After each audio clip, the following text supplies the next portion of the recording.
So we are doing the top 10 small forwards in the NBA tonight. Very similar to the past ones. You have to have played 41 games. I'm doing this position based on lineups. So I went to every NBA team. I looked at who their small forward was, and I decided whether or not they make the list. I was looking at minutes played at the small forward position because some of these guys may have played a little power forward, may play a little shooting guard, depending on position. I mean, depending on who else is on the court with them. But for the majority of this past season, they played small forward. This was an interesting list, especially at that bottom tier. The top five, I feel like it's pretty solidified, at least who the top five are. Your order could be a little switched around. You can make an argument for different orders. But this bottom five, there's a couple of honorable mentions in this bottom five. And if you mad because I don't got your guy on the list, I'm sorry. All right, so this is what we got for the tier list today.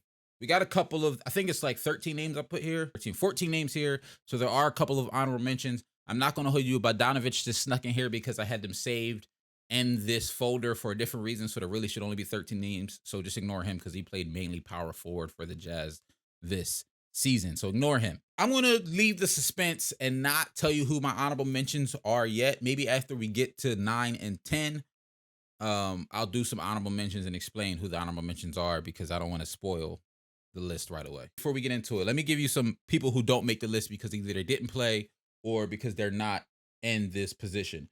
So Paul George doesn't make the list because he didn't play enough games. Didn't play enough games. Anthony Edwards does make this list because while you might think he's a shooting guard, when you look at him, he played alongside of D'Lo and Pat Bev, so he played the three all season. LeBron, while his natural position for most of his career is small forward less, he is not on this list because he did not really play small forward this past season. He played a lot of power forward and, believe it or not, a lot of center. My guy, Keldon Johnson, is an honorable mention who didn't fully make this list. I like his game a lot, but he's not on here from the Spurs. Shout out to him. Norman Powell from the Blazers did not make the list. Shout out to him. And I'm trying to think. I think that's pretty much everybody in terms of guys who you might think is a small forward. Kevin Durant, I think some people might ask where Kevin Durant is. He played a lot of power forward last year as well. DeAndre Hunter, honorable mention. He so much of an honorable mention that honestly he was more like the conversation for number 12 or 13 as opposed to number 10. So I didn't even put him in there. It was a big choice between the guy who I actually picked and the guy who I have is the number 11 spot as my first honorable mention. I went with the guy I'm picking because, as you all know, I'm a guy who loves defense. I'm a guy who loves two-way play. And while my number 10, OG Anunoby, wasn't asked to do as much as my number 11, who's my first honorable mention, RJ Barrett, shout out to him. He didn't make the list, unfortunately. RJ's asked to do more offensively than OG is for his team. But OG has him beat in terms of all the efficiency. He's a better shooter. To me, takes smarter shots. But part of that is he doesn't have the offensive responsibilities that RJ has. And what OG brings to the Raptors defensively is elite. At number 9, I'm going with a guy who had a really good breakout season, a guy who, in my mind, could have gotten MIP. I think it was a lot of guys that could have gotten MIP this season. At number 9, I'm going with Miles Bridges.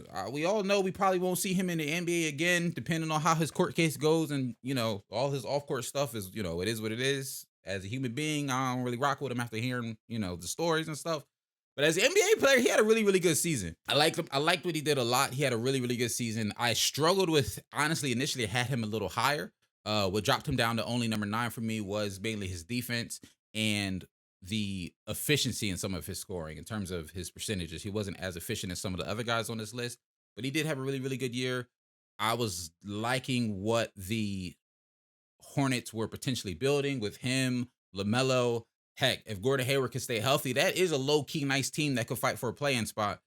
But we'll see what they look like this past season. But Miles Bridges had a really, really good year. I wanted to shout him out. 8, we have first-time All-Star. Where is he at? Andrew Wiggins. I struggled for where I was going to put Andrew Wiggins. Andrew, he had what felt like a better year, one of the best years of his career. Numbers-wise, it was very similar to what he's been doing throughout his whole career. But like I've said before about Andrew, we finally cared about him because he was contributing to winning basketball for the first time in his career. He's at the number 7 spot over somebody like Miles.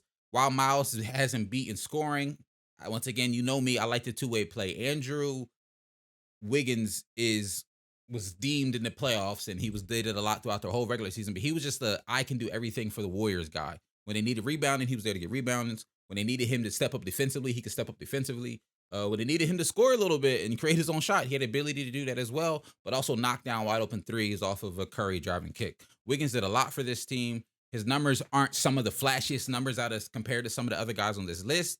But in terms of the talent and the impact he had on his team, I got to have him at number 8. Number 7 spot, we talked about my love for two-way play. This is another guy who, looking at maybe just his offensive numbers, doesn't necessarily put some of the numbers that some of these other guys have up. But he was All NBA first team, could have won Defensive Player of the Year. His two-way play for his team is absolutely insane. At number 7, I'm going Mikal Bridges. This little core 4 right here, well, not really. OG was always going to be my number 10. But this little core 3 right here, I went back and forth a lot on. Miles became number 9 because he doesn't really get that much defense. Wiggins became number 8 because I like his two-way play and his versatility for his team, and situation can mean a lot for different players. And then Mikal gets number 7 because his shooting is the best out of the 3. He's probably asked to do the least offensively, but what he brings defensively to his team is unmatched. I don't know. I think, because to me personally, the reason Mikal gets the nod over Wiggins is because when I think of both these teams offensively, I think both of them fall in the same pecking order in terms of offensive importance to their team. Because if I had to do the Warriors, it'd be like obviously Steph, and then the way they've been playing, it'd probably be Jordan Poole, and then Wiggins for the majority of the season. Then Klay comes back, and you can move it around there if you would like to. But then when it comes to the Suns, I would say it's Devin Booker, Chris Paul, and then you can argue it's Mikal Bridges or it's DeAndre Ayton. So in terms of their offensive importance to their teams and the numbers they put up on the offensive side of the ball is very similar. But Mikal Bridges was arguably Defensive Player of the Year this year and was first team all defense. Andrew Wiggins was not. So that's why he gets the nod from me. I wanted to low-key put him higher, but just what some of these other guys bring to their teams, I couldn't put him higher than 7, even though he was all defensive first team. At number 6, this is one of the younger guys on this list. I want to say he's in his third year. He's only in his second year, but he had a big year, stepped up big for his team. At number 6, I'm going with Anthony Edwards. Anthony Edwards was tough for me, and I put him at number 6 because I think the guys ahead of him just do a little bit more for their team. You can argue with me with the number 5 spot. I'll give you the number 5 spot to argue with me when we get there. But to me, Anthony Edwards has done a lot for this team. He's probably the biggest. He is the Timberwolves' perimeter threat when it comes to scoring. He is the Timberwolves' future. I've said this before. After they did the Rudy Gobert trade, it's clear to me that they feel and believe that Anthony Edwards can take that leap into superstardom. Maybe not next year, but the year after that.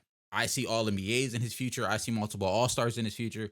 And honestly, call me crazy, he can be in the conversation for MVPs, not no time soon, but you look at him, he's 27, 28, 30 years old. He could probably be in those conversations for MVPs later down in his career. That's the type of career I see Anthony Edwards projecting.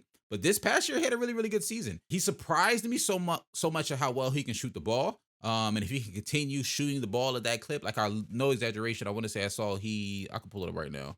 He shot 35% on 8.5 attempts. I know, like when I watch the Timberwolves, yes, he is shooting the ball a lot, but seeing that number really did surprise me. If he can take that 35% and continue to, like his rookie year, he was 32. Sophomore year, he was 35. And he can hover around somewhere like 37, 38% for his career and still continue to shoot at a high volume, 8, 9 threes a game. You compare that with his ability to get to the rim at an elite level. He adds a mid-range. If he ever adds a mid-range game to his bag, he'll be very, very hard to guard and dang near unstoppable. Top 5 was really interesting for me. Maybe not so much the number 5. The number 5 guy I kind of knew. Like, I didn't really have the thought of him entering top 4, but I'll just go ahead and get into it. Number 5, I have Brandon Ingram. I think he had a really, really good year. The reason, and I'll give it to you right now, the reason I put him over Anthony Edwards is while the numbers are similar, I would say Anthony Edwards is probably the better three-point shooter. Brandon Ingram is the better mid-range shooter. The separator for me was Brandon Ingram showed us a lot this year, his playmaking ability. Now, are the numbers crazy when it comes to him for playmaking? No. But there were a lot of moments where I saw him making the right pass, driving and kicking, especially when CJ got there, being able to play well along with CJ. I'm really looking forward to seeing what this Pelican teams can do next season if healthy. Biggest if in the NBA, yes, I know. But if they can stay healthy, they're going to be very, very dangerous. And Brandon Ingram is going to be a big piece of that. He showed a lot of playmaking upside this year. Something that he may have shown in previous years, and maybe I'll just maybe admit I didn't see it. But this year he showcased to me that he's, I won't say an amazing playmaker, but he's solid. He surprised me with his playmaking ability because I knew he could score. We knew the scoring was there. We knew the mid range was there. We knew the 3 pointer was there. We knew he was crafty. He can get to the rim. The Kevin Durant comparisons have been there throughout his entire career because he has the height and ability to shoot over people. But he definitely showed me at least that the separator for him between Anthony Edwards and Brandon Ingram is Brandon Ingram's ability to play make a little bit. At number 4, we have a guy who I think a lot of people forgot about because he got injured at a really bad time and we couldn't see him in the playoffs. At number 4 is where I'm going, Chris Middleton. I love Chris Middleton's game. His two-way play is there. The shooting is there. The shot making is there. He works so well alongside Giannis. And you can make the argument that if he was there in the playoffs, the Bucks probably could have been in the finals. That's how important he is to his team, defensively and offensively. He does a lot for the Bucks, and he was really having a really, really good season before he got injured. So I ain't mad at him. I like him at the 4. I ain't mad at it at all. At number 3 is where I have Jimmy Butler. Jimmy Butler reminds me so much of Kawhi Leonard. And the reason is very similar to Kawhi in terms of sometimes it feels like they both don't care about the regular season. For a lack of a better phrase, for a lack of putting it nicely, sometimes it really feels like they don't care about the regular season because I don't want to say it doesn't like they're trying, but whether they're maybe load managing or taking it a little slow, not going 110%, because they know their team's good enough to get them to the playoffs at a high seed. And then when it comes to the playoffs, both of them turn it up so much for their teams. One of the glaring weaknesses in Jimmy Butler's game is obviously his shooting, but that doesn't stop him from being productive, from scoring at a high clip. His field goal percentage is very good. And he gets to his spots and he's able to score when, even though everyone on the court knows he's not shooting a 3, he's still able to get things done. And I love that about him. At number 2, this is controversially enough. This is where I have DeMar DeRozan at number 2. Like we said earlier, if he's on your power forward list, that is okay with me. He's on my small forward list. DeMar had a really, really great season. He came in there and had not only a really, really great season, DeMar came in and had the best season of his career. A lot of people, myself included, was surprised by this. I did not think he had a season like this left in his bag, especially after watching him with the Spurs for his time there. I don't necessarily thought he was on a steep decline of his career, but I thought he was leaving his prime, if I'm going to be honest with you. And he showed, I'm still in my prime. I'm still one of the best in the league. I want to say he was All-NBA second team this year. He had an amazing season.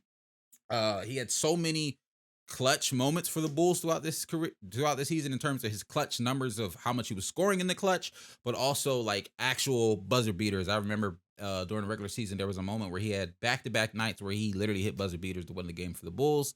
He was phenomenal this year for the Chicago Bulls. And then obviously, y'all guessed it in the chat, little gaming guessed in the chat, Tatum's number 1. Tatum is my best small forward in the league this season. Had an absolutely amazing year. First team All-NBA for the first time in his career. And he really put on for the Boston Celtics, him and Jason Tatum. I can't just give it all to, him and Jaylen Brown. I can't give it all to just Tatum. But Tatum, to me, was the best small forward this past season. And I saw it, I'm not going to toot my own horn, but I saw it from the beginning when back in December, everybody was saying, hey, yo, break up Tatum and Brown, trade one of them. And I was like, nah, keep them both. They will figure it out. And surprisingly, one of the things I like the most about Tatum's year this year, outside of the scoring and the defense, he stepped up a little bit in terms of playmaking.